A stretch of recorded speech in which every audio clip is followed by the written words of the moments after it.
Salut à toutes et à tous, aujourd'hui on s'attaque à un monument, une œuvre qui a vraiment tout changé dans la poésie française. Je parle bien sûr du Parti pris des choses de Francis Ponge.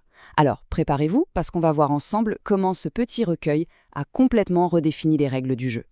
Alors, pour commencer, j'ai une question qui peut paraître un peu bizarre, je l'avoue.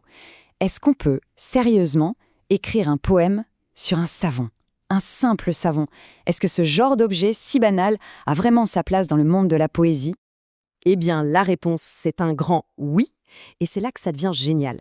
Francis Ponge, non seulement il l'a fait, mais en le faisant, il a tout simplement révolutionné la poésie de son époque. Alors, voilà le programme pour aujourd'hui.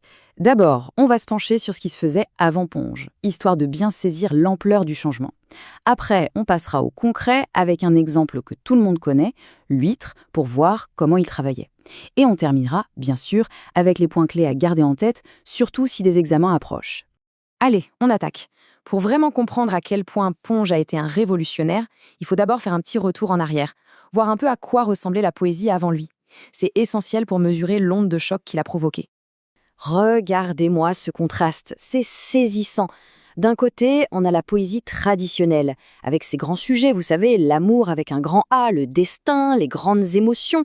Et de l'autre, bim, en 1942, débarque Francis Ponge qui nous dit en gros « Et si on parlait des objets de tous les jours ?»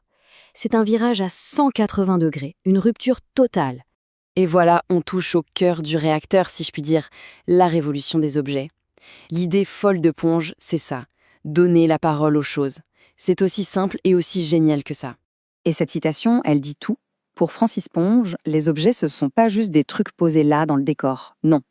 Ils ont leur propre vie, leur propre densité, et ils méritent qu'on leur accorde autant d'attention, autant de sérieux que nos propres sentiments. Et ça, pour l'époque, c'est carrément radical. Et donc, qui sont les nouveaux héros de la poésie ? Eh bien, c'est le pain de notre table, le savon dans la salle de bain, le galet qu'on trouve sur la plage. Ponge prend ces objets hyper simples, ces choses qu'on ne regarde même plus, et il les met en pleine lumière, sur le devant de la scène.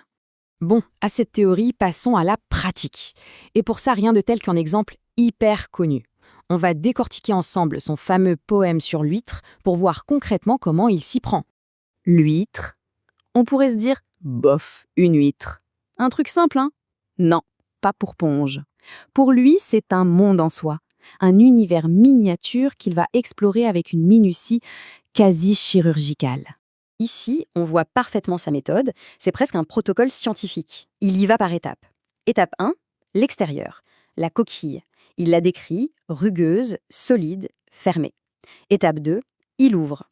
Et là, c'est l'intérieur qui se révèle, nacré, brillant, plein de reflets. Et enfin, étape 3, le liquide à l'intérieur. Cette petite mare, comme il dit, qui est à la fois vivante et mystérieuse. Chaque mot est choisi avec une précision folle pour coller au plus près de la réalité de l'objet. Ok, mais on peut se demander pourquoi ?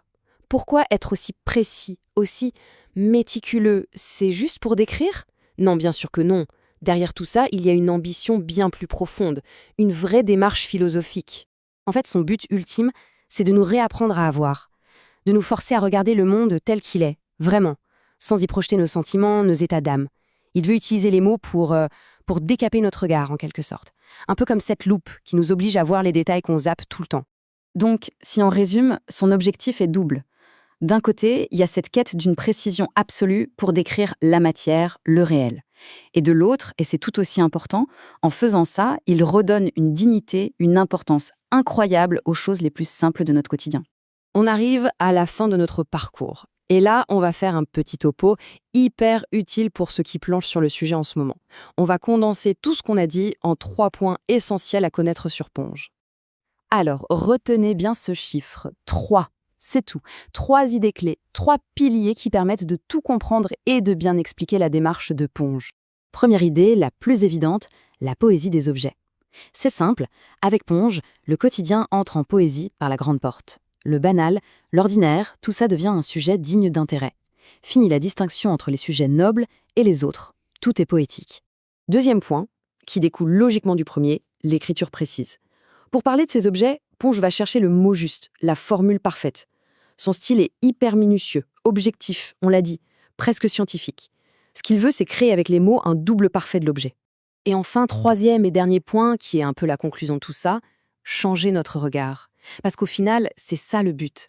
Lire Ponge, c'est accepter de voir le monde autrement. C'est s'arrêter 2 secondes et redécouvrir la richesse, la complexité et même la beauté des choses toutes simples qui sont là, juste sous notre nez. Alors pour finir, je vous laisse avec une question. Maintenant qu'on sait, grâce à Ponge, que tout peut devenir poésie, regardez autour de vous là, tout de suite. Quel est l'objet banal qui pourrait être le héros du prochain grand poème? La question est posée.